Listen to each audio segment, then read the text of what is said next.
рамките на шестото коло од бизнис лигата на Македонија беа одиграни 9 надпревари. Ова коло донесе многу возбуда и крајно израмнети надпревари. Шестото коло го отвори екипите на Лукойл и Сава осигурување. И двете екипи овој дуел го играат доста дефанзивно, чекајќи противничка грешка како би постигнале гол.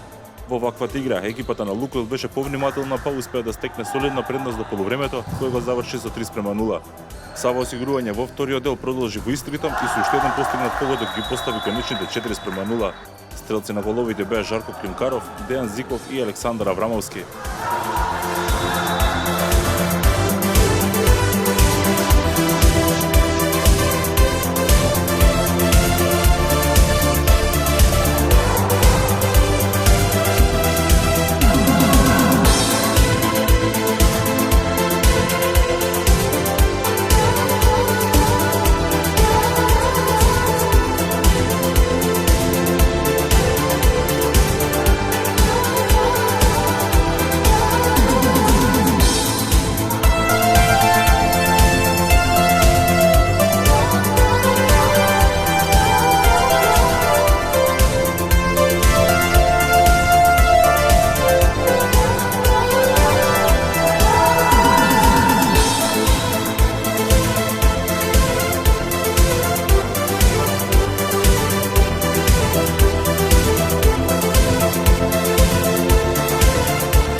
Вториот надпревар го одигра екипите на Адмирал и OneWeb.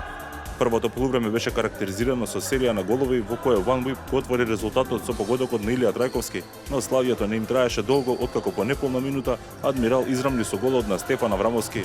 Идентично беше и во 10-та минута кога за OneWeb гол постигна Мартин Ангеловски, а за Адмирал возврати Горан Грковиќ. До крајот на првиот дел видов уште два погодоци, откако OneWeb дојдоа до трето водство, кој Адмирал повторно го анулираше во финишот на првиот дел, откако ја искористи предноста со играч повеќе.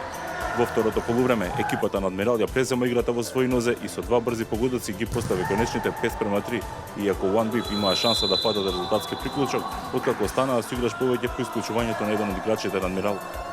Стрелци на головите за OneWeb беа Илија Трајковски, Мартин Анкеловски и Антонио Апостоловски. За Адмирал пак прецизни беа Стефан Аврамовски, Горан Грковиќ, Ненад Лазаревски, Јован Качевски и Спасе Новковски.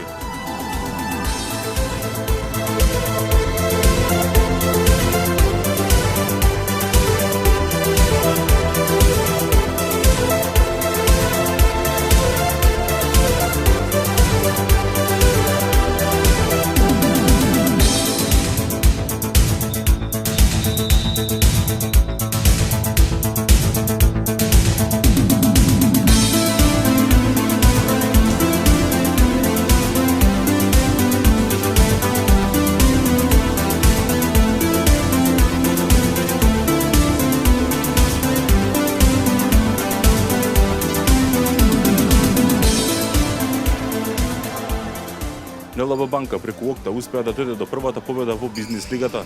НЛБ Банка во дуелот со екипата на Окта влезе мотивирано и уште на самиот старт со агресивна игра успеа да го отвори резултатот. Окта не можеше да го издржи ритмот кој го наметна НЛБ Банка, која на полувремето замина со обидливо водство од 6:1.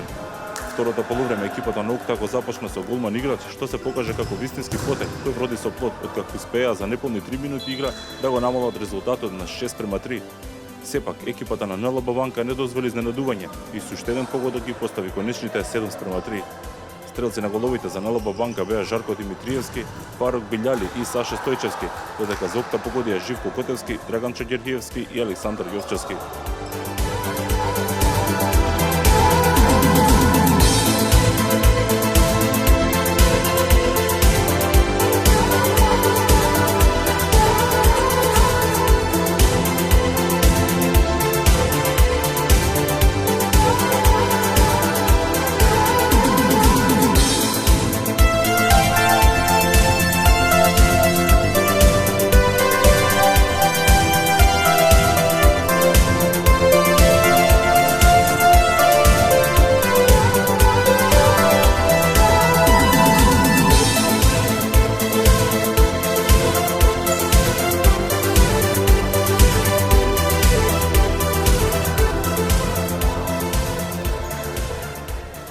ПКБ-ско со звукот на сирената успеа да дојде до победа над Евролинк.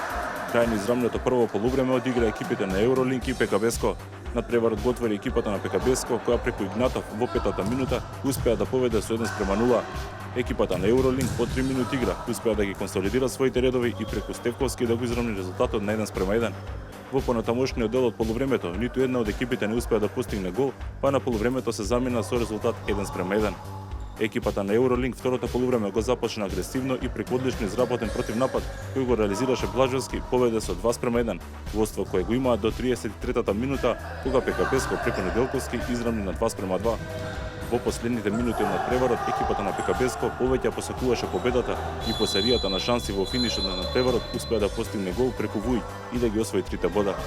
Стрелци на головите за Евролинк беа Ивица Стевковски и Филип Блажевски, додека за ПКБ-ско прецизни беа Слободан Игнатов, Дејан Неделковски и Бобан Вујќ.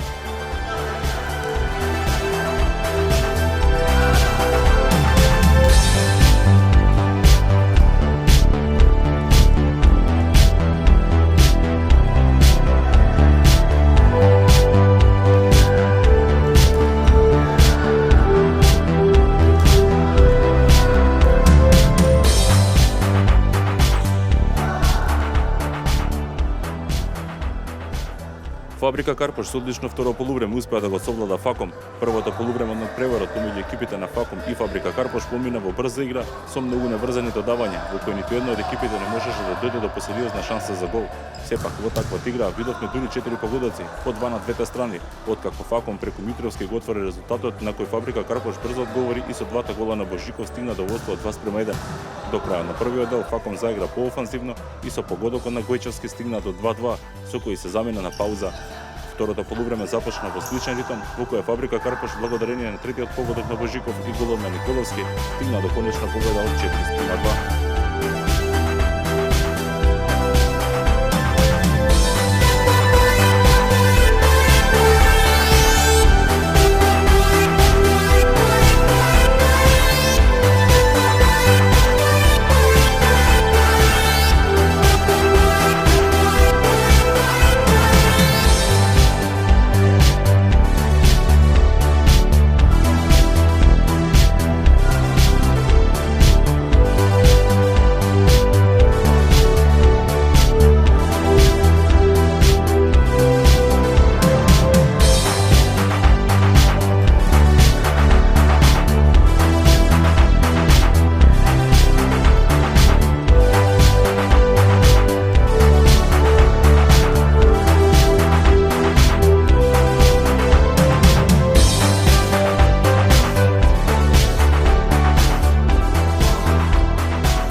Екипата на Рамстор во крајно возбуден надпревар успеа да дојде до победа над Македонски Телеком. Екипите на Македонски Телеком и Рамстор одиграа надпревар во кој беше ставен акцент на одбраната. Се играше цврсто и на двете страни во текот на целото прво полувреме, а двете екипи не дозволуваа да се дојде до отворена шанса за гол. Екипата на Рамстор успеа да искористи на грешка во додавањето на Македонски Телеком, па од противнапад преку Бекер во 80-та минута успеа да дојде до водство од 1:0 на полувремето. Во второто полувреме, екипата на Македонски Телеком успеа да изравни на 1:1 преку Лазаревски, но Рамстор ги консолидираше своите редови и преку Алексовски во 34-та и 40-та минута дојде до победа од 1:3.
Гранит со одлична реализација успеа да дојде до победа над Евана.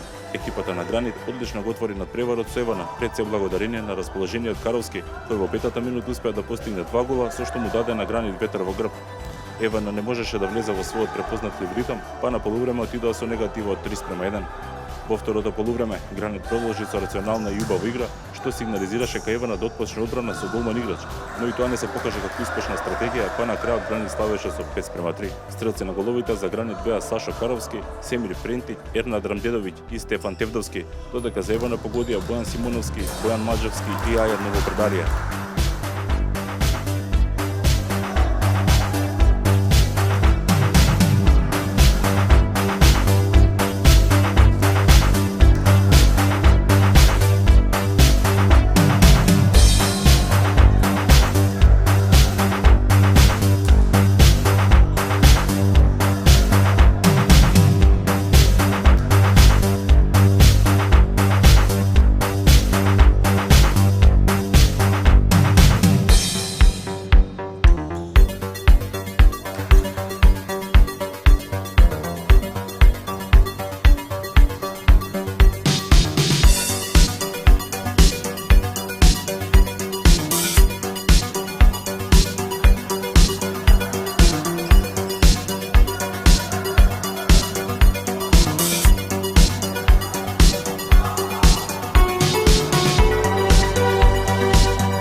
Скендеровиќ со хетрик му донесе победа на Трансмет во дуелот со Елем.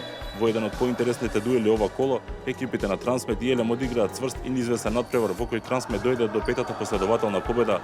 Првото полувреме и Трансмет и Елем го одиграа мощно внимателно, во кој двете екипи става акцент на одбраната, па на полувреме се замина без голови. Во второто полувреме и двете екипи заиграа далеку поагресивно и поотворено, во кој Трансмет се снајде подобро и благодарение на хетрикот на Скендеровиќ дојде до тешка победа од 3:2. Наистакнат поединец во екипата на Елем беше Владко Петровски, кој беше автор на двата погодоци.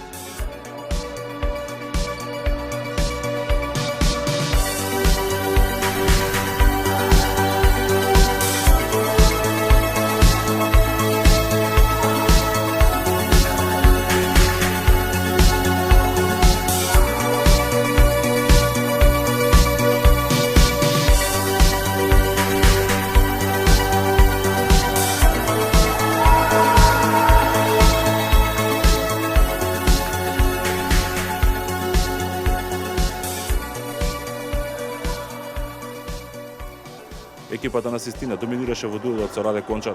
Шестото коло го заокружи екипите на Систина и Раде Кончар. Надпреварот го отвори екипата на Систина, постигнувајќи гол уште во првата минута, со што ја наговести добрата игра и победата. Екипата на Раде Кончар пак немаше добра поставеност во одбраната, што ја овозможи на Систина да има висока реализација. Првото полувреме заврши со водство на Систина 3:0, кој во вториот дел го зголеми со убедливи 10:3, со што ја демолираше екипата на Раде Кончар, не давајќи му во ниту еден момент надеж да се врати во надпреварот. Стрелци на головите за Систина беа Кристијан Димковски, Ѓорѓи Иванов, Владко Кузмановски, Игор Георгиевски, Горан Манов и Ивица Петровски, додека погодоците за Раде Кончар ги постигнаа Маријан Баждаров и Сашо Трчевски.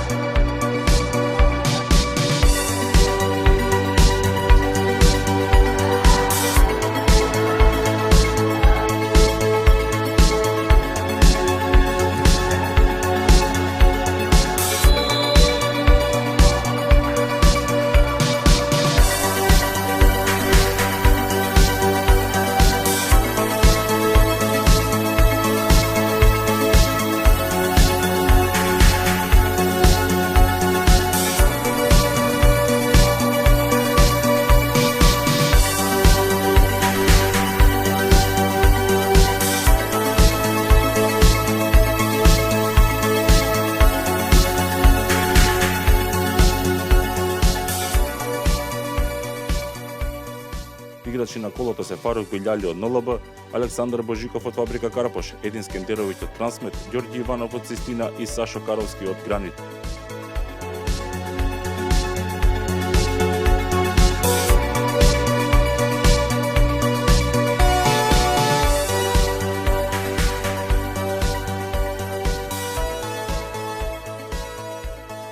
Екипа на колото е Трансмет. All-раунд играчи кои беа најдобри во своите тимови се Дејан Неделковски од ПКБСко, Жарко Климкаров од Лукойл, Зоран Алексовски од Рамстор и Горан Манов од Систина.